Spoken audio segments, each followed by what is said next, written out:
Magandang hapon po sa inyong lahat at live mula rito sa Pag-asa Weather Forecasting Center. Narito na nga ang taya ng ating panahon ngayong araw ng Biyernes, February 20, 2026. At dito po sa ating latest satellite images, makikita po natin na dalawang major weather systems ang nakakaapekto sa ating bansa. Una nga itong Northeast Monsoon or yung hanging amihan, partikular na sa malaking bahagi ng Luzon, habang itong shear line ay nagdadala naman ng mga pag-ulan lalong-lalo na sa may laking bahagi ng Kabisayaan at halos ang buong Mindanao. Makikita nyo po yung kaulapan na dala ng shear line ay halos maapektuhan po ang malaking bahagi nga ng Mindanao. Kaya inaasahan pa rin natin ang malaking posibilidad ng mga pag-ulan lalong-lalo na sa bahagi ng Mindanao, lalo na po yung Caraga at Davao Region at dito sa may Eastern Visayas, at magpapatuloy ito this weekend. Kaya asahan po ng mga kababayan natin na mananatili po yung hanggang malalakas sa mga pag-ulan, lalong-lalo na nga sa Eastern Mindanao, yung Caraga, Davao Region at Eastern Visayas. Samantala yung Northeast Monsoon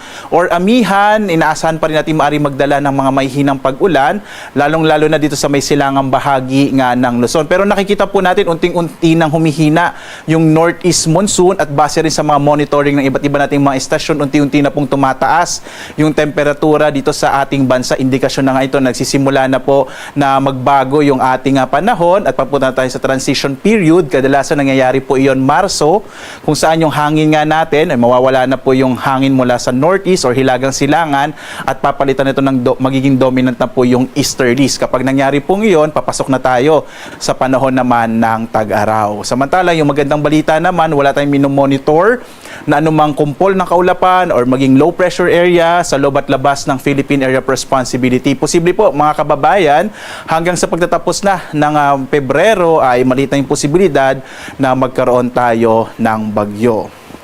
At dito nga sa Luzon, inaasahan po natin ang posibilidad ng mga mahihinang mga pag-ulan bukas dito sa bahagi nga ng Cagayan Valley, ilang bahagi ng Cordillera, gayon din po sa Aurora, Quezon at sa bahagi nga ng Bicol Region, at yan ay dulot ng Northeast Monsoon o hanging amihan. Magdadala rin yung amihan ng mga isolated o pulo-pulong mahihinang pag-ulan sa nalalabing bahagi ng Luzon. Siyempre kasama na dyan ang Metro Manila.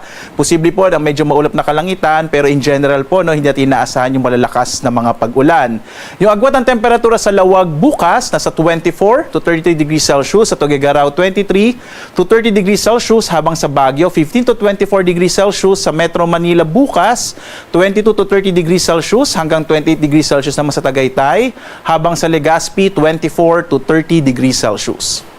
Dumako tayo sa Palawan, Visayas at Mindanao. Dito sa Palawan, posible ang mga mahihina or mga isolated light rains, lalong-lalo na sa may northern Palawan, habang sa may southern Palawan, posible po yung mga localized thunderstorms. Yung agwat ng temperatura natin sa Kalayaan Islands, 26 to 30 degrees Celsius, sa Puerto Princesa, 23 to 32 degrees Celsius.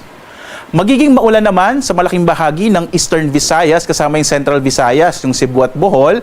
Yan ay dulot naman ng epekto ng shear line. Posible kasi mag-northward po yung shear line, at dahil doon ay posible pa rin maulan dito sa may eastern and central part ng Visayas. Habang ang Negros Island region at gayon din ang Western Visayas makararanas naman ng mga isolated light rain sa dulot naman ng amihan. Agwat ng temperatura sa Iloilo, 24 to 30 degrees Celsius, sa Cebu naman 25 to 30 degrees Celsius, habang sa Tacloban 25 to 31 degrees Celsius.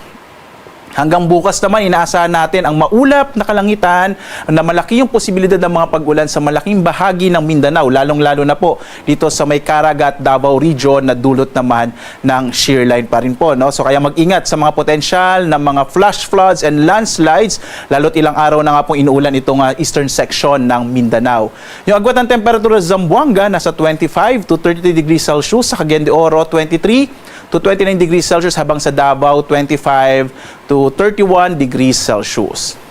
At dahil nga po dito sa shear line, tayo po ay nag-issue ng weather advisory. Ito po yung inilalabas natin na posibleng malalakas na mga pag-ulan within the next 3 days. So hanggang bukas po, magkakaroon hanggang malalakas na mga pag-ulan sa malaking bahagi nga ng Caraga, kasama itong Davao de Oro at Davao Oriental. Dulot po yan ng shear line. So posible po magkaroon ng mga pagbaha, lalong-lalo na sa mabababang lugar at yung malapit sa mga ilog at mga landslide, lalo na sa mga steep slopes po. Kaya iba yung pag-iingat po, lalo-lalo na sa area ng Surigao del Sur kung saan inaasahan natin na mas malalakas pa ng mga pag-ulan ang maaaring maranasan hanggang bukas.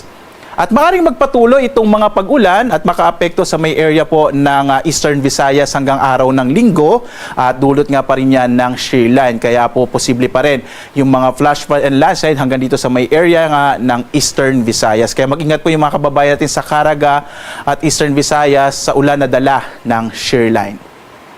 Sa lagay naman ng ating karagatan, wala po tayong naka-issue na gale warning. Kaya generally po, ligtas sa pumalaot yung mga sakyang pandagat, mga bangka sa mga baybayin ng ating bansa. Gayunman, pag meron po tayong mga localized thunderstorms, kung minsan nagpapalakas yan ng alon ng karagatan, iba yung pag-ingat pa rin po, lalong-lalo na yung mga maliliit na mga sasakyang pandagat. At narito ating inaasang magiging lagay ng panahon hanggang early next week. Dito sa Metro Manila, Baguio at Legazpi or malaking bahagi ng Luzon ay magpapatuloy pa rin yung epekto ng northeast monsoon. Makikita po natin generally fair weather sa malaking bahagi ng Luzon at posible lang yung mga isolated light rain. Sa Metro Manila, yung agwat ng temperatura ay nasa 22 to 31 degrees Celsius. Sa Baguio naman ay 15 to 25 degrees Celsius habang sa Legazpi nasa 24 to 33 or 32 degrees Celsius. Sa Kabisayaan naman, makikita po natin magpapatuloy hanggang next week yung mga pag-ulan sa Eastern Visayas, partikular na dito sa Tacloban City, habang inaasahan natin mababawasan na yung mga pag-ulan sa Cebu at generally fair weather naman sa Iloilo City, maliban na lamang sa mga localized thunderstorms. Agwat ang temperatura sa Metro Cebu nasa 24 to 31 degrees Celsius, sa Iloilo naman 23 to 31 degrees Celsius, habang sa Tacloban nasa 24 to 30 degrees Celsius. At makikita po natin sa Mindanao, posible po early next week mababawasan na yung mga pag-ulang dala ng shear line. Kaya posible pong mas maliwalas ang panahon ang mararanasan na early next week po sa malaking bahagi nga ng Mindanao. Sa Metro Davao, 25 to 33 degrees Celsius. Sa Cagayan de Oro, 24 to 31 degrees Celsius. Habang sa Zamboanga, 25 to 34 degrees Celsius. So asahan po na mga kababayan sa Mindanao next week, mga localized thunderstorms naman ang mararanasan. Samantala, ang araw natin ay lulubog mamayang 6:02 ng gabi at bukas, syempre, sisikat pa rin ito, ganap na 6:18 ng umaga.